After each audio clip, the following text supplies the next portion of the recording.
Cette personne rayonnante et lumineuse, c'est Joanie Lacroix, la fondatrice de Pastel Fluo.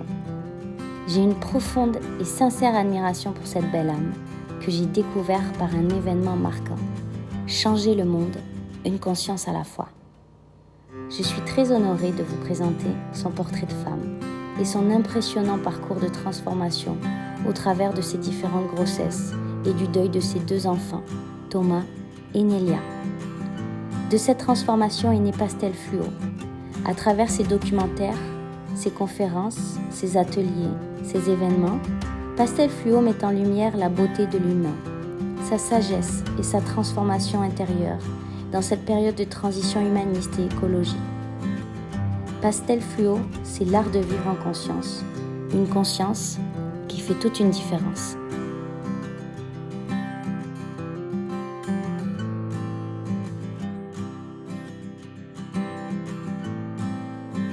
Je suis trop contente. T'imagines la chance qu'on a? Salut! Allô, allô! Ça va? Salut! Salut! Ça va? Oui, il fait froid! Ça, c'est chez nous. On va faire un feu.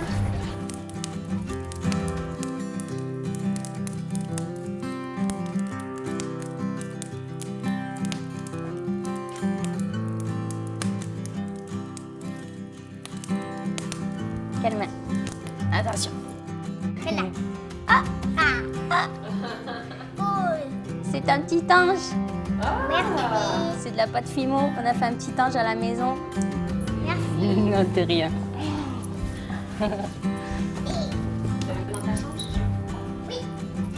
Je suis si honorée d'être ici en sa présence. Je réalise la chance que j'ai d'être là, de la contempler, d'échanger avec elle et de vous partager son histoire.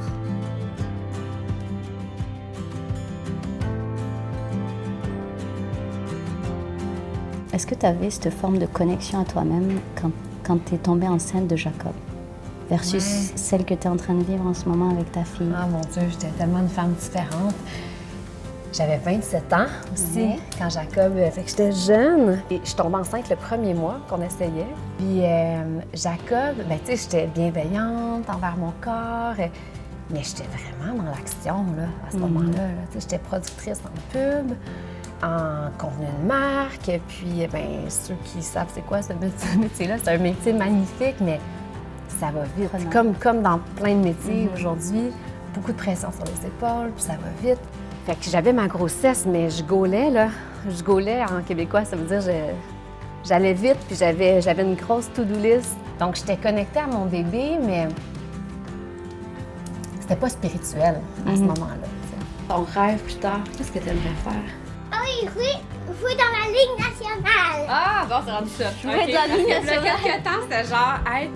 Là, tu disais être le gardien des animaux de la forêt. Comment tu disais ça?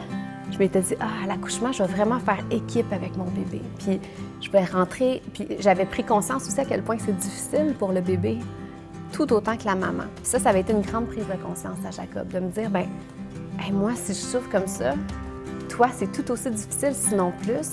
Donc, on est vraiment en équipe. Puis, fait qu'à l'accouchement de Jacob, ça s'est fait, c'est ça, je me rappelle vraiment d'être comme en team avec mon gars. Fait que c'était un bel accouchement. Je retiens des beaux souvenirs de l'accouchement de Jacob. J'étais quelqu'un qui avait très peur de l'accouchement, mais comme bien des femmes, je crois. Pour une première grossesse. Quand tu sais pas c'est quoi. Et je me rappelle que j'étais comme, waouh, c'est magnifique de tout ce travail-là, tout ce travail d'équipe-là, puis de donner la vie, puis là, que ce petit bébé-là. Puis je l'amenais partout. Moi, Jacob, j'étais quelqu'un, à 4 jours d'accoucher, j'étais plus sûre de vouloir avoir un enfant. Mais tu sais, j'étais grosse comme ça. Ouais, c'est un petit peu... Tout le monde était comme, ouais, c'est un petit peu trop tard, mais puis je me rappelle que c'est ça, 4 jours avant d'accoucher, j'étais comme, oh, je suis pas sûre que c'est la bonne chose, je suis pas sûre que je suis prête, je pourrais plus aller faire des voyages comme j'aime, d'être vraiment à l'aventure. Puis, vers minuit, cette nuit-là, à un moment donné, je me suis mise dans un état comme plus, je peux pas dire méditatif parce qu'à ce moment-là, je méditais pas, mais plus introspectif. Et j'ai dit, OK, je suis prête, viens-t'en, je vais t'accueillir.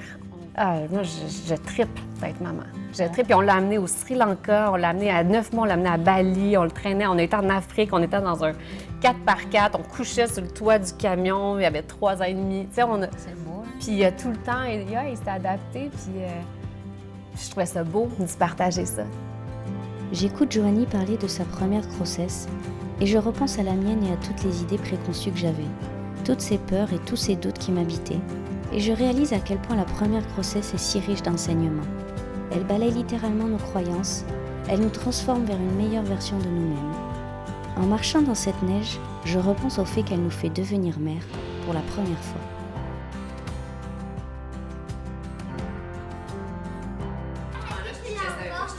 Ah oui, et ça c'est ma pierre. Moon. Moon, c'est un oracle sur le féminin sacré. C'est vraiment bien. Puis dans nos retraites, je donne des retraites sur le féminin sacré. Et puis je trouve que la phrase est wow. ouais. J'avais un petit jeu de méditation pour les enfants. Mais la nuit, tout est excité. Notre chien l'a mangé. Fait que... Il mange beaucoup de trucs. Ouais, c'est ça. J'écoutais Joanie et je me demandais comment Eric, lui, avait ressenti cette grossesse. Ça fait 10 ans qu'on habite ici. Ouais. Puis on se disait à quel point en 10 ans, notre vie a été... Tu sais, on revenait il y a 10 ans, si on anticipait ce qui se passait les 10 premières années. Là, ça a été assez montagneux, mais toujours... je pense que le mot c'est résilience. On a toujours été très résilients dans ce qui s'est passé. Je pense que notre connexion ensemble a fait que... Je veux dire, à travers les pires épreuves, on a réussi à toujours s'épauler l'un l'autre. Puis on était tout le temps un peu en symbiose quand un était vraiment là, avait besoin de prendre du souffle ou d'être pris par la main, l'autre était plus fort. Ouais, on était vraiment bien timés. C'était vraiment spécial. Les moments où lui, ça filait pas, moi, c'était une journée qui était une meilleure journée. C'est rare qu'on ait été les deux. Il y a eu quelques journées que les deux, on était à terre, mais la plupart du temps, il y en avait tout le temps un qui c'était une meilleure journée. Puis... Mais des épreuves comme celle que vous deux, vous avez vécues, c'est... Mais je pense que c'est soit que ça te sépare ou soit que ça te rapproche. Puis nous, dans les deux cas, ça nous a plus rapprochés. Je le voyais à quel point qu'il avait mal parce que j'avais tellement mal que moi, j'avais juste envie de prendre soin de lui. Puis c'était la même chose. T'sais. Fait que ça, je pense, ça nous a... De se voir dans notre vulnérabilité, moi, ça me touchait. Là, j'avais jamais vu mon chum comme ça. Surtout que mon chum, c'est un gars assez fort dans la vie. C'est comme un arme. Puis ça me touchait de le voir dans cet état-là. Prendre soin de lui dans cet état-là aussi. T'sais, souvent, les hommes, ils sont encore plus dans le besoin de soutenir la famille. Puis là, ben... Ouais, ça a été vraiment... On a pris soin beaucoup l'un de l'autre. Ta deuxième grossesse, c'est quand tu es tombée enceinte de Thomas, que ça t'a amené déjà ce premier réveil. Oui, exactement. Ben, c'est spécial parce que quelques mois avant de tomber enceinte de Thomas, j'étais dans un gros rush de production, donc une période très intense. Puis il était 1h du matin, puis je travaillais encore. Puis j'étais allée sur mon balcon fumer une cigarette. Dans ce temps-là, je fumais la cigarette. Donc quand ça revenait, là, ces gros moments de stress, j'étais sur mon balcon à Montréal, je fumais la cigarette, il était 1h du matin, puis je savais que j'avais pas fini de travailler.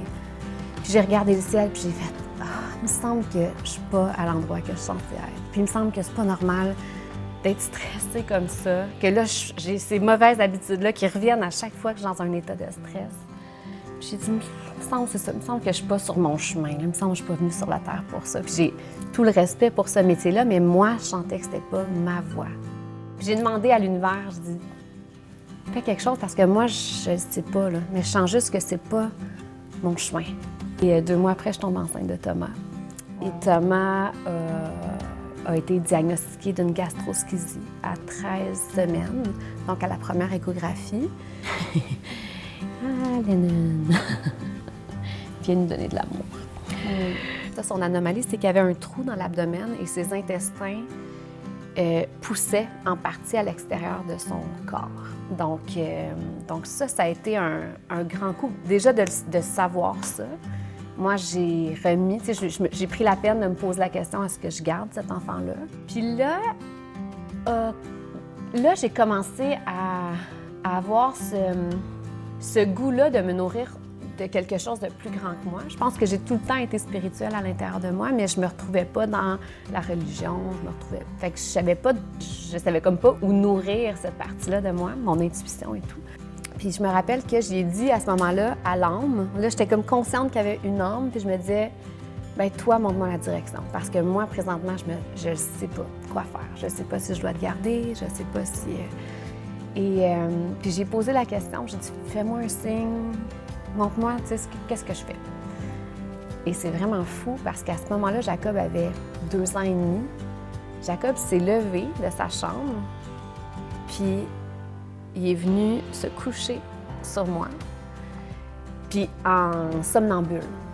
Donc, d'habitude, il ne se levait jamais comme ça. Puis il est venu se coucher. Fait que déjà, je me disais, ah, c'est spécial. T'sais, dès là, 1 minute après. Comme pour me dire, hey, fais confiance. Moi, c'était ça que j'entendais. Fais confiance, puis avance.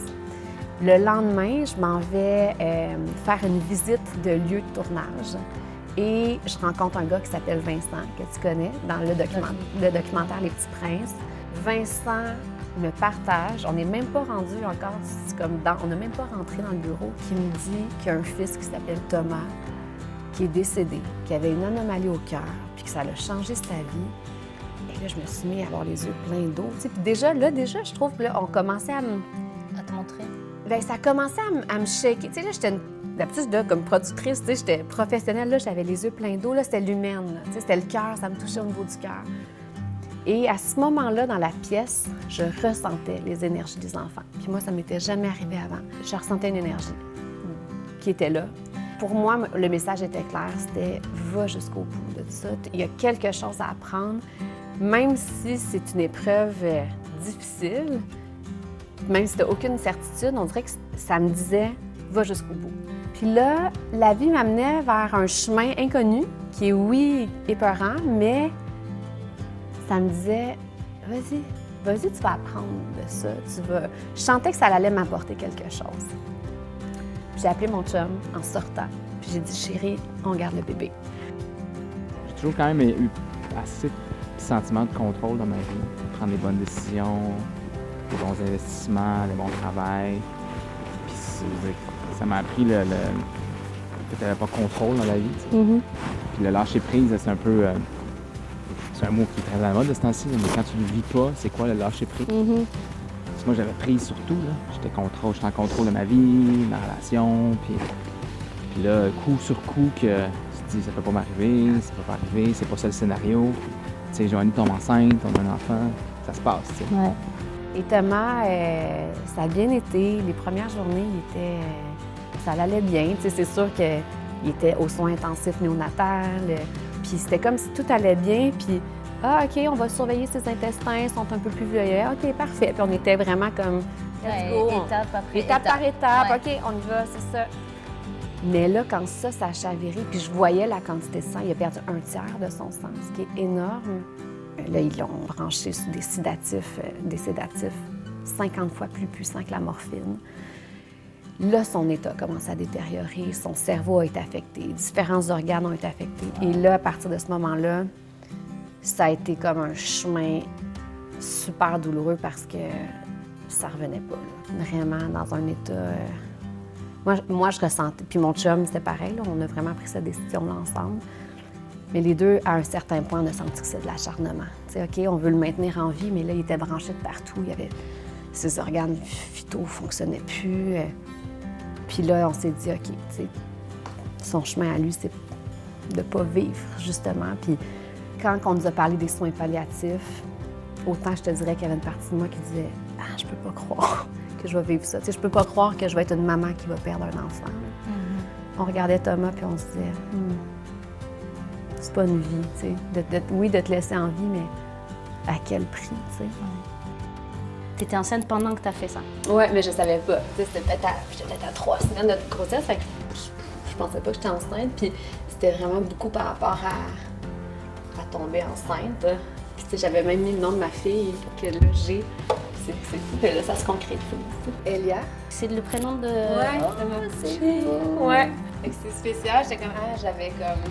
C'est ça, tu sais, l'oiseau qui s'envole. C'était tous des symboles beaucoup sur le fait de lâcher prise, mais d'accueillir cet enfant-là aussi. Rise and shine, let it go. Tu sais, je parle beaucoup de cadeaux cachés parce que moi, c'est pour ça que je partage mon histoire, c'est que derrière chaque épreuve, il y a des cadeaux. J'ai fait du pot à pot avec mon fils. J'ai dormi avec lui dans sa chambre. On était comme mon chum, Thomas entre nous deux, puis moi. Puis tu sais, j'ai commencé à faire mon deuil. Toute cette nuit-là, j'ai pleuré, je l'avais dans les bras. C'était beau, ce moment-là. Puis Thomas, je ressentais son énergie. Puis moi, j'étais pas prête à le laisser aller tout de suite. Puis je disais, s'il te plaît, reste un petit peu avec nous, là, tu sais. Puis finalement, on a passé toute cette nuit-là. Puis je le sentais vraiment comme un chef d'orchestre en arrière. Je me sentais tellement accompagnée. Fait que, tu sais, il y avait comme aussi tout un éveil spirituel qui se faisait à travers ça. Comme si, dans ce gros moment-là où je me sentais pas du tout en contrôle, où j'étais dans la douleur, puis mais il y avait comme quelque chose de plus grand que moi qui tournait, qui enrobait tout ça. C'était vraiment spécial. Puis le lendemain matin, je l'ai bercé. Puis il s'est ouvert les yeux, mon fils. Mais son corps n'était pas capable d'ouvrir les yeux. Tu sais, c'est un miracle qu'il s'est ouvert les yeux. Puis c'était un regard, là, j'ai jamais regardé quelqu'un comme ça. Tu sais, on se regardait, j'ai l'impression qu'en fait, je regardais son âme. C'était vraiment... Tu sais, il était tout petit, mais c'est là que j'ai réalisé à quel point que les bébés... Bien, moi, je crois que les bébés portent une grande sagesse, puis que c'est pas juste un petit corps, tu sais, qui ont comme tout un bagage en arrière de ça. Puis je le voyais dans son regard qui me disait... ça va être tough, mais fais confiance, fais confiance. Tu sais, je sentais qu'il y avait comme un espoir, puis comme un chemin à marcher, mais qu'au bout, il allait avoir de la lumière. Puis après ça, il a fermé ses yeux. Puis 10 minutes plus tard, il nous a quittés. Il y avait aussi cette maman-là, comme l'humaine, là, qui disait « Je peux pas croire que je suis en train de vivre ça. » Puis pourtant, quand il est mort, c'était vraiment beau. Ouais. Je l'ai senti s'envoler. Il y a vraiment une différence entre souffrir et avoir de la douleur, tu sais. Puis pour moi, les deuils, c'était une douleur extrême, comme des fois, tu sais, physiquement, des fois, il fallait que je me couche à terre tellement que mon cœur faisait mal, tu sais, mon cœur pleurait. Puis... Mais quand tu la ressens, la douleur, pleinement, bien, ton émotion, elle passe, là, est hyper douloureuse pendant qu'elle passe. Puis je respirais dans ma douleur, je respirais dans mon émotion. Fait que c'est comme s'il y avait une partie de moi qui était hyper bienveillante, hyper douce, mais aussi en ouverture du cœur par rapport à la douleur. Fait que tu sais, d'être vraiment... J'étais comme, OK, je l'accueille pleinement, ça me fait mal, mais je vais respirer dedans. Puis une moment donné, ça partait, tu sais. Puis le corps a la faculté de tout processer les émotions. Puis même par rapport à Jacob, je me disais... Est-ce que j'y montre ce côté-là vulnérable de moi? Est-ce que j'y montre la maman qui a mal? Est-ce que j'y montre comme quand que je suis juste dans ma grande vulnérabilité puis que je pleure? Puis je me suis dit, oui, j'ai pas envie d'y enseigner que la vie, c'est juste un conte de fées. Rien.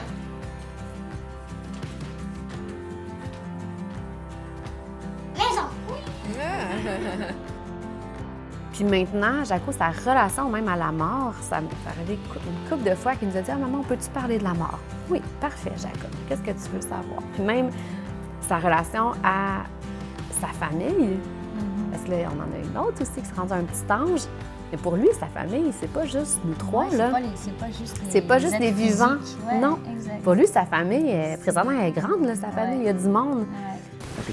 J'ai toujours un regard très admiratif de Joanie, même avant qu'elle tombe enceinte. C'est une fille de conviction, là, Joanie. Une intense dans toutes les choses de sa vie. Tu sais, ces grossesses-là, je veux dire, elle a porté ces enfants-là. Donc, pour elle, c'était... Puis encore une fois, mon sentiment de protecteur, de bienveillant était présent, mais en même temps, Joanie était dans la lumière. Elle voyait vraiment ces épreuves-là comme des symboles au lieu d'être dans la grande noirceur ou la grande tristesse.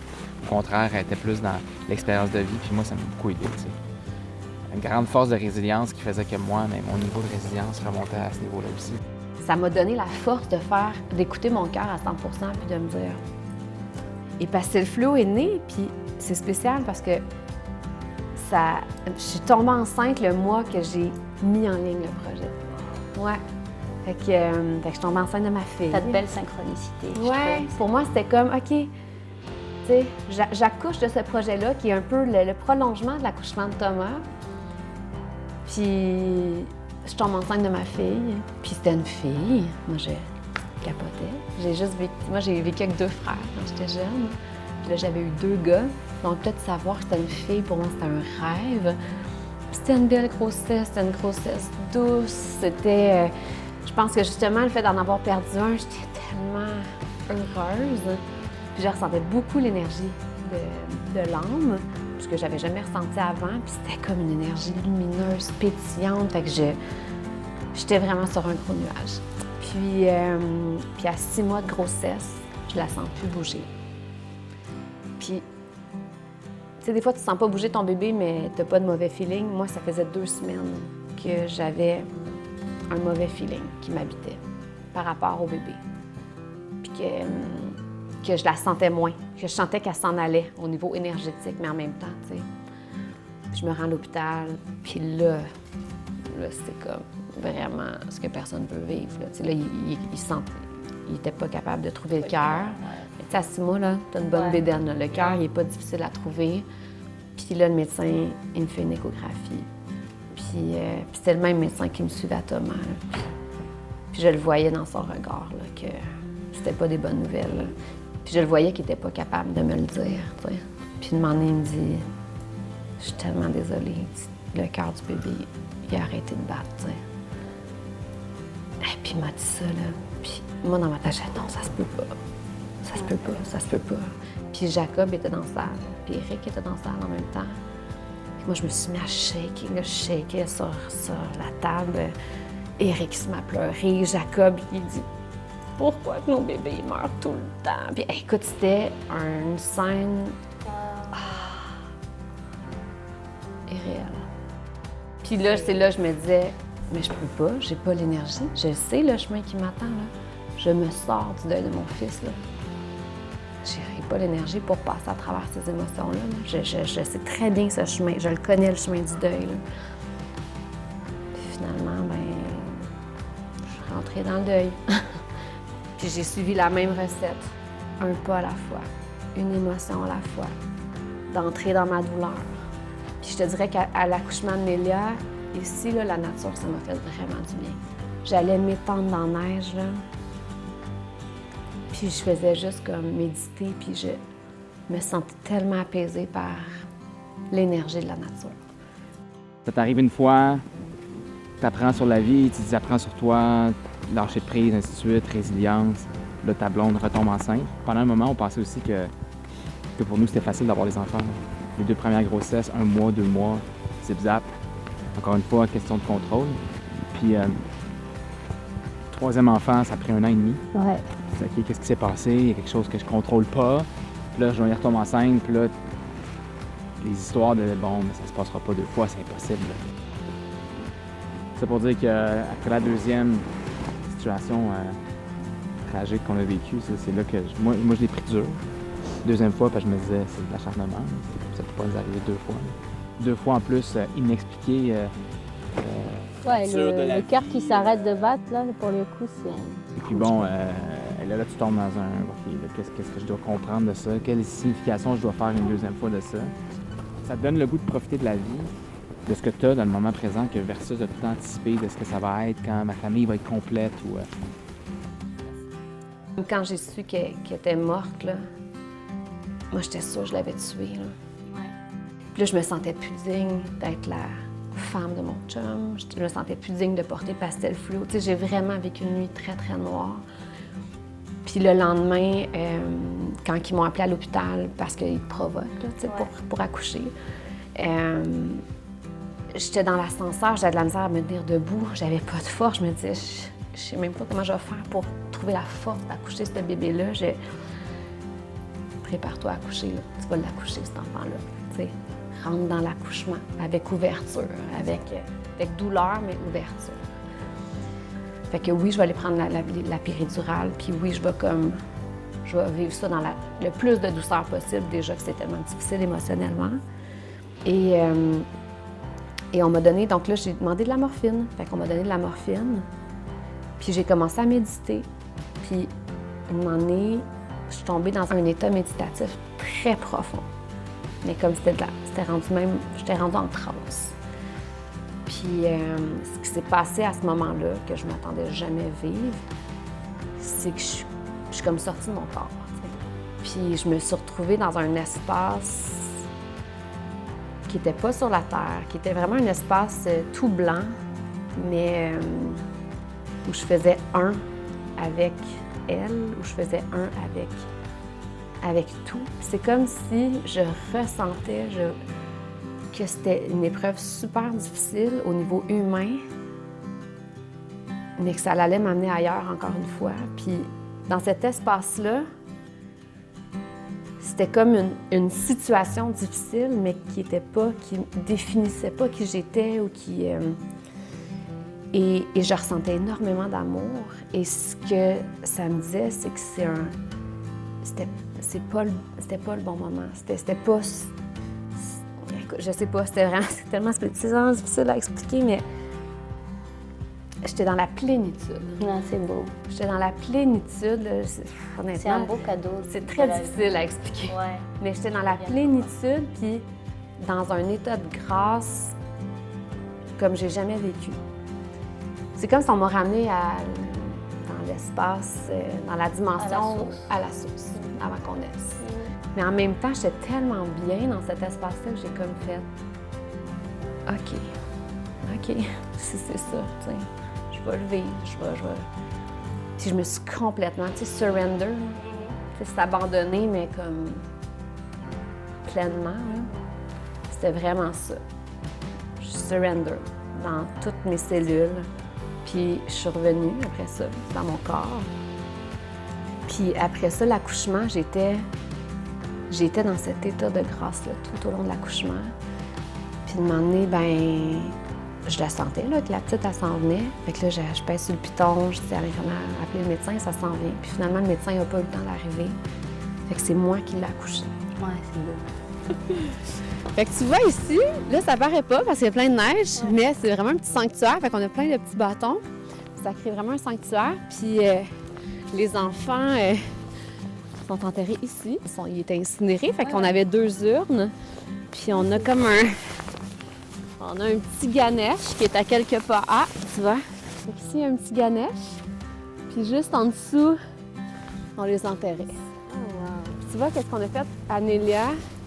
Qui était vraiment beau là, comme rituel. On avait colorié son urne, on avait mis de la belle musique qui nous faisait penser à elle. On avait comme colorié l'urne, les 3 ensemble. Puis après ça, on avait été dans le bois. Puis on a été cueillir des écorces de bouleau. Puis on avait comme fait des petites guirlandes comme ça d'étoiles puis de cœurs. Puis on y avait écrit une lettre aussi. On a fait ça à chacun des enfants. Fait que, tu sais, elle est venue dans mes bras, c'est moi qui l'ai accouchée. On a passé, ça peut peut-être avoir de l'air glauque pour certaines personnes, mais on a passé toute la nuit. Mon chum est venu me rejoindre dans le lit. On a passé toute la nuit, les 3, ensemble. C'était spécial parce que 2 ans auparavant, à la même hôpital, on avait vécu toute la nuit avec Thomas, avant qu'il meure. Fait que là, c'était fucké en même temps là, de revivre ça. Puis on a pleuré ensemble, on s'est comme créé une petite bulle d'amour autour de ça. Puis là, le matin, quand le soleil est arrivé, là, c'était tough. Là, c'était un autre... Là, j'étais plus dans la lumière, là, je voulais plus la quitter. Là, j'étais dans colère. Là, j'étais comme non, je veux plus. Là, j'étais dans la grande résistance, t'sais. Puis le deuil, c'est entamé. Ça a donné encore plus de puissance à ce que j'ai envie de faire de ma vie, puis de mettre de l'amour dans tout, puis d'être pleine de gratitude aussi pour tout ce que j'ai. Puis le cocon aussi avec Éric, avec Jacob, on a vraiment vécu ça en famille, il y a quelque chose de beau là-dedans aussi. Là. On a été tellement dans des zones difficiles, on a pleuré beaucoup, mais on était tellement dans l'amour dans tout ça. T'sais. Fait que maintenant, je suis comme, wow, tout peut nous arriver. Là. On est tellement... notre amour, il est vraiment soudé, il est vraiment profond. C'est beau. Oui, ouais, ça m'a montré à quel point que l'humain est résilient, c'est beau. Ça fait quoi de retomber enceinte? Après avoir vécu de deuil comme ça. Ouais. C'est spécial parce que, tu sais, quand je te dis je me sens accompagnée dans tout ça, j'ai appris que j'étais enceinte le 14 novembre, qui est la journée que Thomas est décédé. Puis déjà, j'étais comme, wow, tu sais, quel beau signe. Cette journée-là, tu sais, j'ai eu une grosse année avec Pastel Flow, une belle année d'expansion, mais ça m'a beaucoup demandé, j'étais beaucoup dans l'action. Mon dernier événement, il se terminait, c'était le 14 novembre. Puis je donnais un atelier, prendre soin de son deuil. C'était comme la première fois que je venais partager à d'autres parents endeuillés ce qui, moi, m'avait aidée. Fait que c'était spécial. Le matin, j'apprends que je suis enceinte. Le soir, je suis rendue à transmettre. Puis là, je donne cet atelier-là. Puis à partir de la journée d'après, je retournais dans ma grotte pour scénariser mes 2 derniers documentaires. Donc, je retournais dans un espace beaucoup plus lent. Puis en plus, je regarde, c'est quand la date prévue de l'accouchement, c'est ma date de fête. Fait que j'étais comme, wow, c'est comme un double cadeau, tu sais. C'est tellement beau. Puis là, une nouvelle grossesse qui a été plus longue aussi qu'anticipée. C'est facile de dire que lâcher prise, tout va bien, résilience totale, mais c'est sûr que c'est une grossesse qui est très heureuse, très agréable, mais en même temps très anxieuse, moindre signe de peut-être, c'est sûr que ça te ramène dans ces histoires-là. Là. Mais toujours dans cette espèce de volonté d'aller de l'avant et de dire qu'on n'a pas le contrôle là-dessus. Ça, s'il y a une chose qu'on n'a pas de contrôle, c'est ce qui se passe en ce moment. Ce désir-là, cet amour-là d'avoir un enfant nouveau, C'est beaucoup plus fort que la peur. Ouais. On est un peu dans la même énergie. On n'est pas dans la grande anxiété ou la grande peur. Puis quand on vit quelque chose, on se le dit. Ah, c'était pas une bonne journée. J'ai eu des images un peu négatives. OK, on en parle. On se cache pas l'un à l'autre des sentiments. On peut y aller. Il y a lui aussi. Cette chose Ouais, cette chose. qui te ramène dans le moment présent. Hein? Je me sens tellement calme intérieurement. Puis j'ai jamais vécu de grossesse où j'étais calme. J'ai tout le temps été dans l'action. Tu sais, même à Nélia, j'étais dans l'action, les projets roulaient. Puis là, je suis beaucoup plus je suis dans un équilibre actuellement. Puis ça fait du bien. Fait que ouais, je suis vraiment bien présentement. Fait que tu sais, j'apprécie. Puis là, je suis rendue au 2e trimestre, je suis rendue à 20 semaines. C'est une petite fille aussi. Je sais, de revoir ce privilège-là que ça soit une petite fille, je suis comme... Tu sais, mon regard sur l'enfant a vraiment changé, même avec Jacob aussi beaucoup. Je veux être une jardinière pour mes enfants. Dans le sens que, tu sais, chacun d'entre nous, chaque être humain, c'est comme une plante. Hein? Comme moi, mon seul rôle comme maman, de te ramener vers ton cœur, de te ramener vers ce que toi, tu veux être. Tu sais, souvent, les parents, on veut projeter vers notre enfant. Je veux que tu sois ça, je veux que tu sois ça. Non, si tu es une rose, je ne vais pas t'amener à être un tournesol, mais je vais me concentrer à être une jardinière pour mettre dans la terre assez de terre, assez de soleil, assez d'oxygène, puis de tout le temps te ramener à l'intelligence du cœur. Qu'est-ce qui fait du sens pour toi, Jacob? Tu sais, même avec Jacob, je suis beaucoup là-dedans. Tu sais, qu'est-ce qui fait du sens pour toi? Moi, j'ai mon opinion, mais toi, dans ton cœur, qu'est-ce que tu files? Qu'est-ce que tu as envie de faire? Oui, de ramener ça à son autonomie, de ramener Qui t'as envie d'être? Qui t'as envie d'être?